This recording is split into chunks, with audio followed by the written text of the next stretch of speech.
Next up, we have Jonathan who's coming back, this time with the sociology thesis. And right up to that, we have Jamie. Please welcome Jonathan.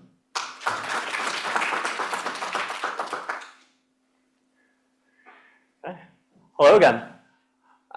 For my sociology thesis this year, I was looking at sports leagues, particularly in relation to what are called legacy civic organizations. So starting in the 1960s, the legacy civic organizations of the United States, those are your kind of large civic charitable organizations, think the Shriners, the Rotary Club, things of that nature, started to decline pretty significantly.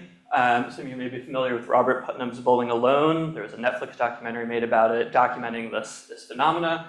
There's a number of reasons for this, from the most often blamed as electronic entertainment.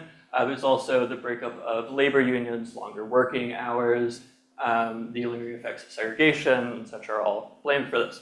But the results of this relaxing of civic engagement is numerous. It's been blamed for the mental health epidemic, it's been blamed for political polarization, and general loneliness in the United States. However, one successful type of civic organization are adult recreational sports leagues, which by some estimates, about a quarter of Americans are a part of these types of organizations. So my question is, one, why have they been relatively successful? And two, can they act as a stand-in for these legacy civic organizations that have started to disappear? So I looked at it on three kind of main benefits of legacy civic organizations: socialization, participation, and the general degree to which they can participate in democratic society. In terms of socialization, combating isolation and other forms of mental health issues, I also focused on curling clubs in particular. They're a member-operated type of sports league, which means that they are nonprofits and that all the members partake in the actual running of the club. So you have to be very engaged to play the sport.